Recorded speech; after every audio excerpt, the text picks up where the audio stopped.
بسم الله الرحمن الرحيم. الحمد لله رب العالمين والعاقبة للمتقين والصلاة والسلام على أشرف الأنبياء والمرسلين ومن تبعهم بإحسان وإيمان إلى يوم الدين وبعد. نماز میں ہم نے سورۃ الکہف کی ابتدائی کچھ آیات کی تلاوت سنی. سورۃ الکہف کی ابتدا اللہ تعالیٰ نے اپنی تعریف کے ساتھ کی، اور قرآن میں 5 صورتیں ایسی ہیں جن کی ابتدا اللہ تعالیٰ نے الحمدللہ کہہ کر کی، یعنی اپنی تعریف کے ساتھ. اور فرمایا الحمدللہ الذی انزل علی عبدہ الکتاب. تمام تعریفیں اس اللہ کے لیے ہیں جس اللہ نے اپنے بندے پر کتاب نازل کی. یہاں اللہ تعالیٰ نے خود کو قابل تعریف قرار دیا، اور جو وصف بیان کیا وہ یہ ہے کہ اللہ تعالیٰ نے کتاب کو نازل کیا، الکتاب نازل کی. الکتاب سے کیا مراد ہے؟ آسمانوں سے نازل ہونے والی وحی، وہ قرآن کی صورت میں ہو یا وہ حدیث کی صورت میں ہو. جس طرح سے قرآن پر کتاب اللہ کا لفظ بولا جاتا ہے، اسی طرح سے حدیث پر بھی کتاب اللہ کا لفظ بولا جاتا ہے، اور یہ اطلاق خود نبی مکرم صلی اللہ علیہ وآلہ وسلم نے کیا. صحیح بخاری میں ایک واقعہ درج ہے. کچھ لوگ نبی صلی اللہ علیہ وآلہ وسلم کے پاس ایک مقدمہ لے کر آئے فیصلہ کروانے کے لیے، اور جو شخص مقدمہ دائر کرنے والا تھا، جو داعی تھا، اس نے کہا اقضی بیننا بکتاب اللہ، اے اللہ کے رسول صلی اللہ علیہ وسلم، آپ ہمارے درمیان کتاب اللہ کے مطابق فیصلہ کر دیجیے. تو آپ صلی اللہ علیہ وسلم نے ان کے مقدمے کو سنا اور کہا واللہ لأقضین بینکما بکتاب اللہ، اللہ کی قسم میں تم لوگوں کے درمیان اللہ کی کتاب کے مطابق فیصلہ کروں گا. پھر آپ صلی اللہ علیہ وسلم نے جو فیصلہ کیا وہ ایک زنا کا کیس تھا، اور سبحان اللہ کس طرح سے کیس حل ہوا کرتے تھے. اس وقت ایسا نہیں تھا کہ کسی بھی معاملے کو، کسی بھی مقدمے کو سالوں لٹکایا جائے. تو آپ نے اسی وقت، اسی موقع پر ہیئرنگ ہوئی، اسی موقع پر آپ نے یہ فیصلہ سنایا کہ جو لڑکا اس میں ملوث ہے، چونکہ وہ غیر شادی شدہ ہے، اس کو 100 کوڑے لگیں گے، 1 سال کے لیے اس کو ملک بدر کر دیا جائے گا. جو خاتون ہیں چونکہ وہ شادی شدہ ہیں تو ان کو حد کے طور پر رجم کر دیا جائے گا. اور وہ چلے گا، اور اسی طرح سے ہی ہوا.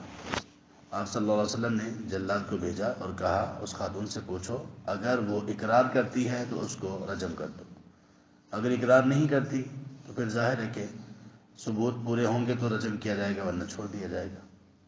اب یہ جو فیصلہ ہے یہ قرآن کریم میں نہیں ہے، یہ صرف اللہ کے رسول صلی اللہ علیہ وسلم کی حدیث مبارک میں.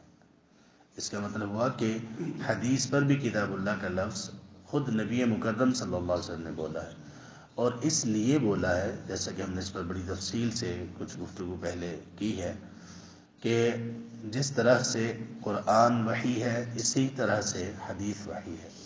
فرق یہ ہے کہ قرآن کلام اللہ ہے اور حدیث پیغام تو اللہ کا ہے لیکن الفاظ نبی مکرم صلی اللہ علیہ وآلہ وسلم کے ہوتے ہیں. اور یہی معنی ہے اس آیت کا جو سورۃ النجم کی 3ری آیت ہے، وَمَا يَنطِقُ عَنِ الْهَوَىٰ إِنْ هُوَ إِلَّا وَحْيٌ يُوحَىٰ. پیغمبر صلی اللہ علیہ وسلم اپنی خواہش سے بات نہیں کرتے. جب دین کے متعلق بات ہو رہی ہو تو اپنی خواہش سے نہیں وہ بات کرتے، إِنْ هُوَ إِلَّا وَحْيٌ يُوحَىٰ، بلکہ محض وحی کی زبان بولتے ہیں، اور جب ان کی طرف وحی کر دی جاتی ہے تو تب لوگوں کو وہ بتا دیتے ہیں کہ اللہ کا یہ حکم ہے. تو اللہ تعالیٰ نے اس سورہ کی ابتدا میں جو اپنے آپ کو قابل تعریف ذکر کیا اور کہا کہ تمام تعریفیں اللہ کی ہیں، اور ان کا سبب یہ ہے کہ اللہ نے کتاب نازل کی. پہلا سبب یہ ہے کہ قابل تعریف کیوں ہے، اللہ نے کتاب نازل کی. جو شخص اللہ کی کتاب کو وہ درجہ نہیں دیتا جو دیا جانا چاہیے تو اس نے اللہ کی تعریف میں نقص کیا، اس نے اللہ کی تعریف میں کمی واقع کر دی۔ اللہ کہہ رہے ہیں کہ ساری تعریفیں اس اللہ کی ہیں، اس نے کتاب نازل کی۔ جو شخص اس کتاب سے، کتاب اللہ سے، اللہ کی نازل کردہ وحی کی تعلیمات سے خود کو دور کر لیتا ہے تو اس نے اللہ کی تعریف کا حق ادا نہیں کیا۔ دوسرے نمبر پر اسی جملے میں آپ اللہ تبارک و تعالیٰ نے فرمایا کہ اللہ کے لیے تمام تعریفات ہیں جس اللہ نے کتاب نازل کی علی عبدہ، اپنے بندے پر۔ کون سے بندے یہاں پر مراد ہیں؟ نبی مکرم صلی اللہ علیہ وسلم۔ یاد رکھنا چاہیے کہ ہر نبی کو اپنی اپنی قوم میں اپنے اپنے وقت کے مطابق معجزات دیے گئے۔ ہر نبی کا معجزہ دوسرے نبی کے معجزے سے مختلف ہوتا تھا۔ نبی مکرم صلی اللہ علیہ وآلہ وسلم کو جو معجزہ دیا گیا وہ ایک معجزہ نہیں تھا، ایک سے زیادہ معجزات تھے، لیکن اللہ تعالیٰ نے اور نبی صلی اللہ علیہ وسلم نے خود جس معجزے کو چیلنج بنا کر پیش کیا وہ قرآن ہے۔ یہ وہ معجزہ ہے جو ان گنت معجزات کو حاوی ہے۔ یہ وہ معجزہ ہے جس میں خود اس قدر معجزات ہیں کہ قیامت تک ان معجزات کو کھوجا جائے گا، سوچا جائے گا، تحقیق کی جائے گی، لیکن یہ بڑھتے ہی چلے جائیں گے، کم نہیں ہوں گے۔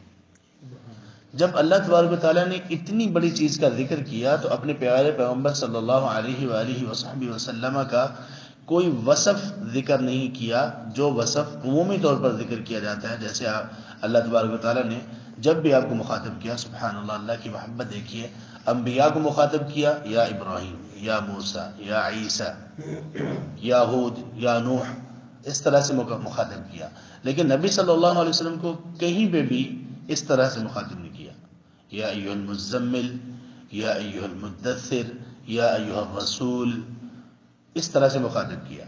لیکن یہاں پر کیسے مخاطب کیا؟ جب قرآن معجزے کی باری ہے کہ ہم نے یہ معجزہ، یہ الکتاب نازل کی نبی صلی اللہ علیہ وسلم پر، تو کہا اپنے بندے پر، عبودیت کا ذکر کیا، نبی صلی اللہ علیہ وسلم کی عبودیت کا ذکر کیا، اس لیے کہ اللہ کے سب سے زیادہ قریب وہ شخص ہے جو عبودیت، غلامی اور بندگی میں سب سے آگے ہے۔